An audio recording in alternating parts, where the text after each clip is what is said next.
let's talk to Nick in Tennessee. All right. Nick wants to talk about hope and if things are going to ever get better, which is an interesting topic this week. Nick, welcome to the show. Yeah, hey, how's it going? It's going okay. How are you? I'm doing quite well. Thought since I called in a couple of weeks ago to ruin the idea of love, I could follow it up this week with ruining the idea of hope. Oh, Love no. Let's, honestly, the only one that's left is what? Charity? And then we've got faith, hope, and charity. Yeah. Okay. Did you see the thumbnail for the last time you called in? Atheist destroys the concept of love or something like that? Yeah. Yep. Anyway. Oh, my gosh. What do you got? Nick, what's up?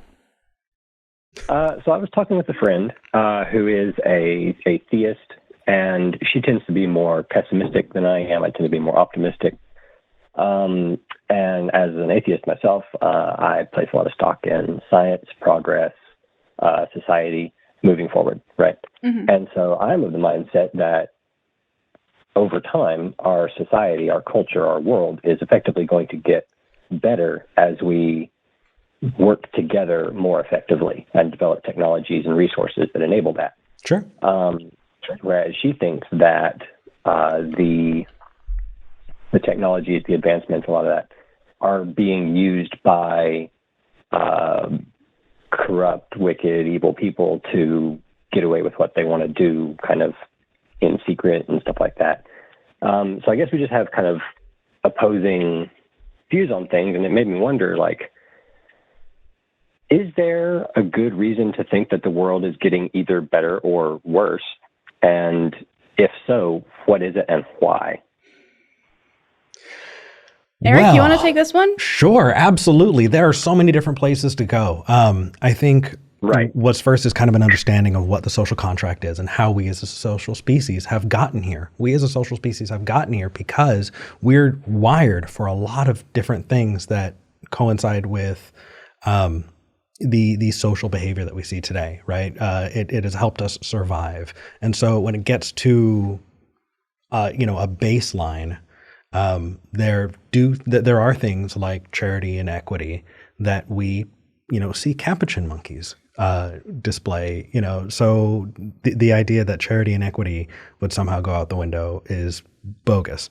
There are uncharitable and not equitable people out there, but they are in the minority. How do I know? Because we're in a functioning society. We can say it's dysfunctional, and we can say that we have a lot of work to get to the ideal world that we want to live in. But we are in a pretty advanced civilization. So moving forward from that, now we cannot expect that evolution is going to, trigger warning, that evolution is going to prevent things like rape. We have not evolved against that, but our social contract has, for the most part. Yeah, this episode's not getting monetized. Well, I mean, and so when it comes to our social mores, we create laws to enforce those pieces of the social contract that we value. I feel like the world that we're in is evidence of the growth that we've been making to a better tomorrow for generations. And so to see it getting worse would be against the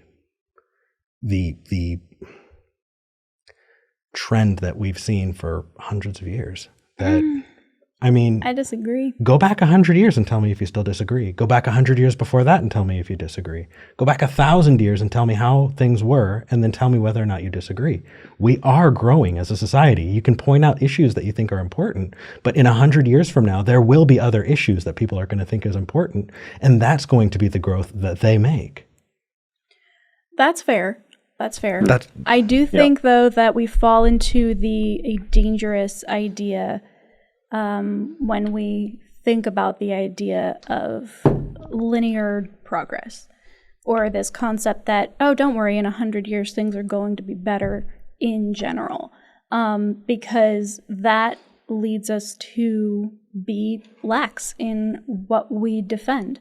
100 years ago, it was very difficult for people to get reproductive health care. That is returning. That's not something that is getting better, at least here. 100 years ago, it was a lot safer for trans people to be in the closet or live in groups that were explicitly, deviant, quote unquote. And that's still the case. Not as much, but there are efforts to make it that way again. So there's a concern for me in this idea that, yes, in general, we are better off. We have better medicine. We have better technology. We have better methods of communicating with each other. That is true. But the idea that the arc of history bends towards justice, unfortunately, puts the emphasis on some external force for good as opposed to the increased and maintained vigilance of individuals. Could we shift that instead of saying that the arc of history bends towards justice? We say that the arc of history bends towards progress. I don't think so. No, I disagree with that. Well, I hope that in 100 years this video gets uncovered and you are proven to be wrong. I hope so too, Eric. Nick, what are your thoughts? Well, I think in regards to that last thought, it kind of comes down to how you define progress. Right? Like a deeply fundamentally religious person would define progress as returning to what they perceive to be God's ideal version of our world, which to a lot of us non-religious people would be regress. Yeah. So it's kind of a question of like what direction will our society decide to take? And in recent years, we've seen the divisiveness kind of cropping up between political factions, religious factions, just different groups are getting more argumentative and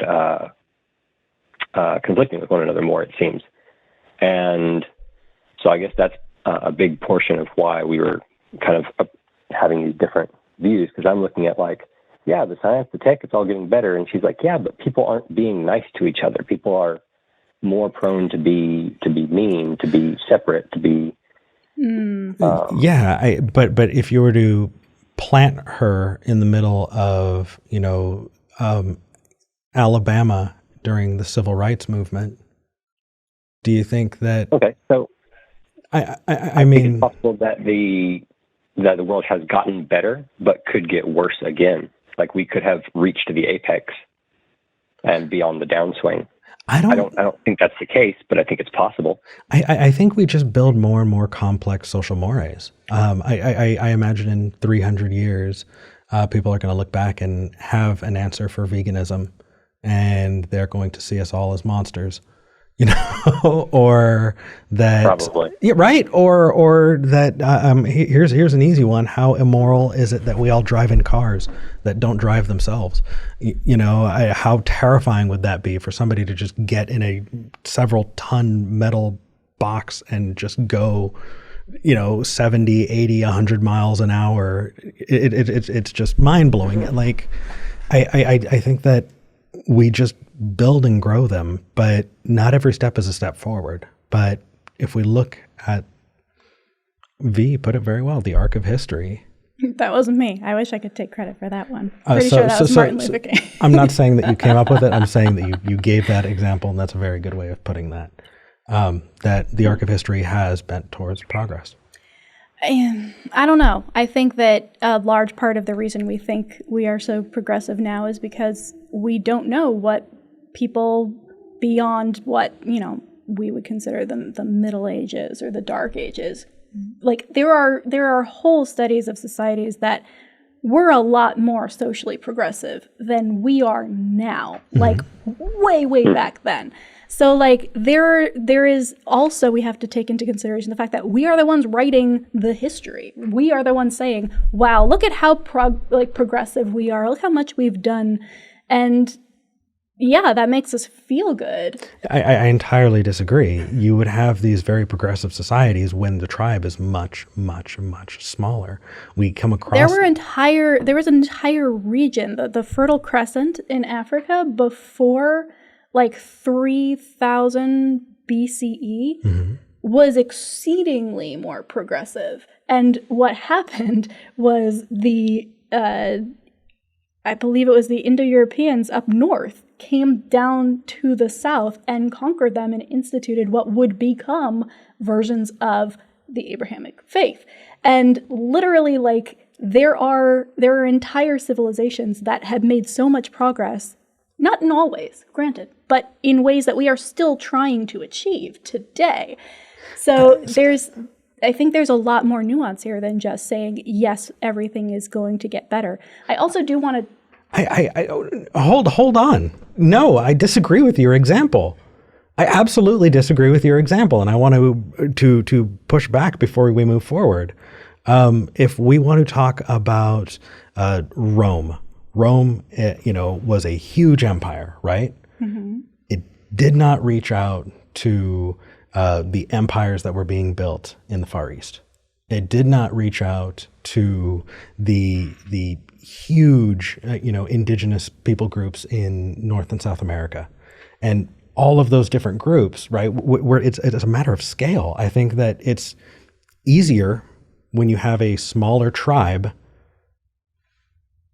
to have that growth. As the tribe grows, more and more disparate opinions come in, and because of that, yeah, we're fighting it. But I wouldn't use that as an example the way that you used it, because I don't think that is I don't think it's a valid comparison.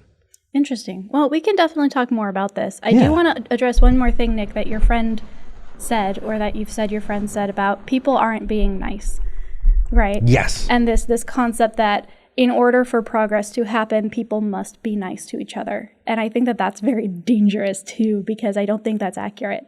I think that what we need to be focusing on is how to stop the people who are never going to be nice to other people from harming those people. We're never going to get to a Star Trek society where everybody is kind and ethical and humanist, right? That's not going to happen. And if we think that that's the way forward, I think we're going to get stuck. What we need to be doing is making sure that the people who we elect into office, the people who we give power in our communities, are kind people, are humanists, are people who see the worth and the value in others. And that is how we move forward. We don't have to worry about everyone being nice to each other, because it's not going to happen. But that doesn't mean that we can't make progress in spite of it. That's a good point. So that was intense and a lot more lively than I was expecting it to get. But Nick, thank you so much for calling in. Yeah, thank you. Yeah, thank you for taking my call. Yeah, absolutely. Take care. Yeah, have a good show. I didn't drop him. I just did the thing. Okay. You have to click both the buttons. I love when we don't agree about things. For some reason, it's fun for me. Oh yeah, no, I think it's indicative of the fact that we both have healthy intellectual lives outside of the echo chamber of our relationship.